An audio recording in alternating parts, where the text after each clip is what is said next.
السلام علیکم ورحمۃ اللہ وبرکاتہ۔ عالم برزخ میں ہمارا سفر جاری ہے۔ ہم اپنے سفر پہ ہیں اور کل جہاں پہ ہمارا اسٹیشن تھا، جنت کا سما تھا، اس سے آگے جب ہم بڑھ رہے ہیں اس کو کراس کرتے ہوئے، کیونکہ سفر ہے ہمارا، منزل نہیں ہے کہیں پہ بھی، صرف تھوڑی دیر رکنا ہے، ریسٹ کرنا ہے،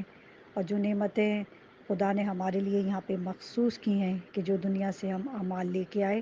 وہ ہم یہاں پہ حاصل کرتے ہیں اور آگے کی طرف اپنے سفر کو اختیار کرتے ہیں۔ اب ہم آگے کی طرف جب چلے تو ہم نے دیکھا کہ کچھ گروہ، کچھ گروپس ایسے ہیں کہ جن کے ساتھ ہمیں بہت پچھلا ایک وقت یاد آیا کہ ایک ایسی شکل، ایک ایسی شخصیت ان کے ساتھ ہے کہ جس کا رنگ بالکل سیاہ ہے، جس کے بال ایسے ہیں جیسے مٹی میں اٹے ہوئے ہوں، بنائے نہ گئے ہوں، لباس اس کا ایسا ہے کہ جس طریقے سے پھٹے پرانے اور گندے لباس ہوں، اور اس کے پاس سے عجیب سی مہک بھی آ رہی ہے، اور وہ اس گروہ کے ساتھ ہے اور انہیں کبھی ڈرا رہا ہے، کبھی ہنس رہا ہے، کبھی ان کا مذاق اڑا رہا ہے اور انہیں تکلیف دے رہا ہے۔ تو ہم نے یہ جب سب دیکھا تو اپنے علم دوست سے، کیونکہ وہی بات جو ہم ہمیشہ کرتے ہیں کہ دنیا میں ہم نے ہمیشہ رہنمائی حاصل کی ہے اور آج کا موضوع ہی یہ بننے والا ہے آگے چل کے، اپنے علم دوست سے معلوم کیا کہ یہ کیا ماجرا ہے، یہ کون ان کے ساتھ چل رہا ہے۔ تو ہمارے علم دوست نے ہمیں کہا کہ جو پچھلے چیک پوسٹ پہ تم نے جب شروع میں دیکھا تھا کہ یہ جو وہاں پہ موجود تھا، جس کو ہم نے بتایا تھا کہ یہ ہے جہالت، یعنی علم کی روشنی نہیں، علم کا نور نہیں،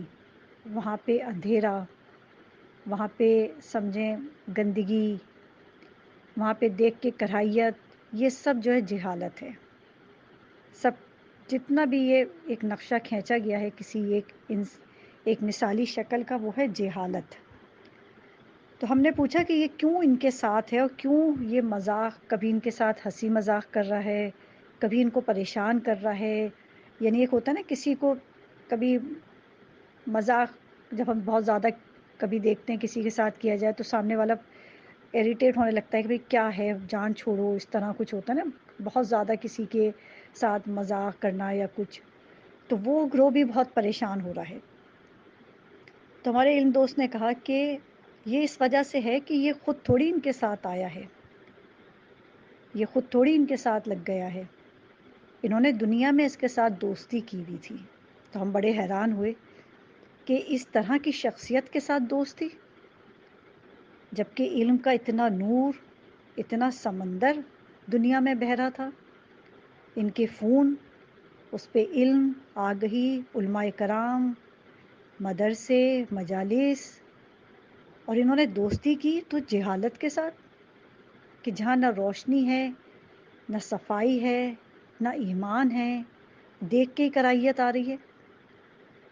تو ہمارے علم دوست نے بتایا کہ انہیں دنیا میں اس چیز سے کوئی کراہیت محسوس نہیں ہوتی تھی، یہ غور و فکر نہیں کرتے تھے، جبکہ 1 گھنٹے کا غور و فکر 70 سال کی عبادت کے برابر یا اس سے زیادہ بھی ہو جاتا ہے۔ غور و فکر نہیں کرتے تھے، یہ توجہ ہی نہیں کرتے تھے کہ کیا علم ہے اور کیا جہالت ہے۔ تو ہم نے کہا کہ کوئی مثال، کوئی ایسی چیز بتائی جائے کہ ہمیں سمجھ میں آئے کہ انہوں نے کس طرح اس سے دوستی کر لی ایسے سفر میں،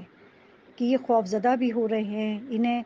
اس سے جو ہے تکلیف بھی، اذیت بھی ہو رہی ہے، جو مہک اس کے پاس سے آ رہی ہے، اس کی شکل بھی ہیبت ناک۔ اب آپ تصور کریں، ذہن میں لائیں اس طرح کی شکل کو، بال بکھرے ہوئے ہوں، مٹی میں اٹے ہوئے ہوں،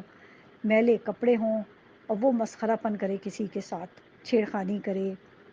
کبھی پریشان کرے، کبھی مذاق اڑائے، کیسا لگتا ہے۔ ہم کبھی دیکھیں اس کو دنیا میں اس طرح سمجھ سکتے ہیں کہ کبھی کوئی سائل ہمارے پیچھے اس طرح لگ جائے، جیسے ہم کبھی گاڑیاں ہماری رکتی ہیں سگنلز وغیرہ پہ، تو کیسے وہ گاڑی کو شیشے پہ نوک کرتے ہیں بار بار، تو ہمیں کس طرح کوف سی ہونے لگتی ہے کہ بار بار بار بار کرنے پہ، وہ اسی طرح انہیں پریشان کر رہا ہے۔ تو ہم نے علم دوست سے پوچھا کہ کچھ تھوڑی سی رہنمائی کی جائے کہ پتہ چلے کہ کیا انہوں نے کیوں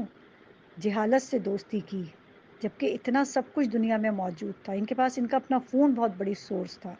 کہ انہیں کہیں جانے کی بھی ضرورت نہیں تھی. گھر بیٹھے کیا 5 منٹ 2 منٹ 1 منٹ کسی عالم کو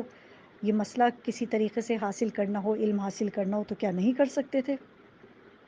بلکہ علماء کرام تو اس حد تک کہتے تھے کہ 1 منٹ سے کم پہ آپ سوال بھیجیے، یعنی اتنا وقت کی اہمیت کو بتاتے تھے کہ اپنے سوال کو پوائنٹ ٹو پوائنٹ کر لیں، آپ کا 1 منٹ بھی نہیں جا رہا کہیں. تو ہم نے کہا کوئی مثال ہمیں بتائی جائے. تو ہمارے عمل دوست نے کہا کہ دیکھو میں بتاتا ہوں. جیسے ہی پہلی ذی الحجہ آئی، مولا علی اور بی بی سیدہ کی عقد کی تاریخ، کیا ہی کہنا، کیا تاریخ، کیا حسین جوڑا، کیا باعث رحمت و سکون ایک دوسرے کے لیے. اللہ اکبر. یہاں میں ضمناً ایک میسج دینا چاہوں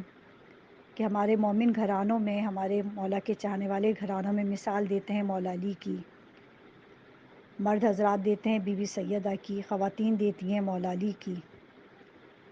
جب کبھی یہ مثالیں دیں تو ہمیشہ دیکھنا چاہیے کہ مولا علی کی کیا شخصیت تھی، بی بی سیدہ کا کیا صبر تھا. اللہ اکبر.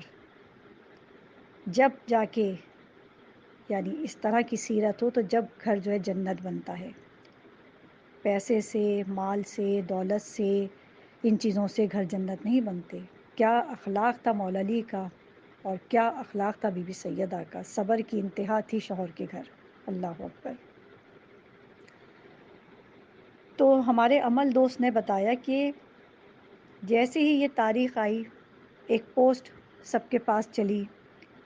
ہمیں ایک دم کلک کر گیا. میں نے کہا بالکل ہمیں یاد آ گیا کہ مجتہدین کے نام سے ایک پوسٹ چلائی گئی، وہ جو منقبت ہے مولا کے نام پہ کہ یہ مجتہدین نے کہا کہ لا حول ولا قوت، یہ کیا پوسٹ ہے اور یہ حرام ہے. ہمیں بالکل یاد تھا. میں فوراً، کیونکہ مشہور منقبت تھی، ہر گھر میں پڑھی جاتی ہے، ہر محفل کی جان ہے، تو ہمیں فوراً ہی یاد آ گیا. تو بس ہمارے عمل دوست نے کہا کہ یہی ان کی غلطی. ہم نے پوچھا کہ اس میں کیا غلطی؟ کہا وہ جو پوسٹ تھی بغیر تحقیق کے مجتہدین کے نام لگا دیے، اور وہ بھی بہت دو بڑے بڑے ہمارے مجتہد، ان کے نام سے یہ پوسٹ بنائی گئی. کسی نے تحقیق کرنے کی ضرورت محسوس ہی نہیں کی کہ کیا واقعی میں یہ مجتہدین نے ایسا کہا ہے، کیا یہ بات صحیح ہے کہ یہ منقبت نہیں پڑھنی چاہیے یا اس طرح کی منقبتیں نہیں پڑھنی چاہیے. تو ہم نے عمل دوست سے کہا کہ ہم نے تو بالکل علماء کرام سے رابطہ کیا. سب سے پہلے ہی جب مجتہد کا نام آتا ہے تو ہم فوراً کلیئر کروا لیتے ہیں کہ اس طرح کی پوسٹ مجتہدین کی طرف سے، اور یہ لینگویج کہ کوئی سوال کرے اور وہاں سے جواب یہ آئے لا حول ولا قوت، یہ انداز مجتہدین کا اور ان کا نام. تو عمل دوست نے کہا کہ پھر تمہیں کیا جواب ملا؟ تو ہم نے کہا بالکل، کیونکہ ہم علماء کرام سے رابطے میں تھے، علم ہمارے ساتھ تھا، اس نے ہماری رہنمائی کی. ہم علماء تک گئے، ہم نے ان سے معلوم کیا، انہوں نے کہا کہ ایسی کوئی پوسٹ صحیح نہیں ہے، مجتہدین نے ایسا کچھ بھی نہیں کہا ہے. اور دلیل اس پہ یہ ہے جو عقل میں آنے والی چیز ہے، جس سے جہالت سے دوستی نہیں ہو سکتی، انسان کی اپنی عقل، کہ اگر ہم ان منقبت کو ایک طرف رکھ دیں تو ہماری مجلس حسین، مجلس عزا، جس میں ہم مرثیے، نوحے، سوز اور سلام پڑھتے ہیں، تو عقل میں بات یہ آتی ہے پھر تو وہ بھی غلط ہو گئے نا. کیونکہ اگر اس طرح شاعری کرنا غلط ہے، حرام ہے، تو پھر وہ بھی نہیں پڑھنے چاہیے، کیونکہ وہ بھی تو اسی طرح کی شاعری ہے نا. سوز، سلام، مرثیے، منقبت پہ ہی کیوں بات کی جائے. تو بہرحال ہمارے علم دوست نے کہا کہ بس یہی وجہ ہے کہ لوگ علم حاصل نہیں کرتے، اور بے تحقیق جب انشاءاللہ ایام عزا آئیں گے تو ہم بتائیں گے کہ امام حسین نے کتنی مرتبہ تحقیق کی تھی کربلا کی زمین کے لیے. کتنا بڑا ایک انسان کا، ہر مومن کا، مولا کے چاہنے والے کا کتنا بڑا فریضہ ہے تحقیق کرنا، پھر آگے بھیجنا اس چیز کو. تو کہا ان کا کوئی فتویٰ ہی نہیں ہے اس طریقے سے، نہ یہ حرام ہے. حرام جب ہوتا ہے جب کوئی حدیث کسی معصوم کی غلط طریقے سے بیان کی جائے، جھوٹی حدیث ہو، وہ ہوتا ہے حرام. یہ ایک شاعری ہے، شاعری میں ایک شاعر اپنے خیالات کو بیان کرتا ہے، اب چاہے وہ منقبت ہو، مولا علی اور بی بی سیدہ کی رخصت کی منقبت ہو، یا وہ عاشور کے مصائب ہوں سوز و سلام میں، یا وہ مرثیے ہوں۔ تو ہماری تو جو یہ عزاداری ہے وہی سمجھیں ایک طرح سے دیکھا جائے تو پھر سوز سلام مرثیے سب ایک طرف ہو جائیں گے اگر یہی بیس بنے کہ یہ حرام ہے۔ تو بہرحال ہمارے علم دوست نے کہا کہ کیونکہ تم نے معلوم کر لیا تھا علماء کرام سے کہ یہ پوسٹ صحیح نہیں ہے، ایسا کوئی فتویٰ نہیں ہے، اور عقل میں آنے والی بات ہے کہ جب مرثیے سوز سلام پڑھے جا رہے ہیں، جب وہاں پہ خیالات ظاہر ہو رہے ہیں، تو پھر منقبت میں بھی پڑھنا جائز ہے۔ ہمارا یہ سفر آج یہیں تک، اور آخر میں یہی پیغام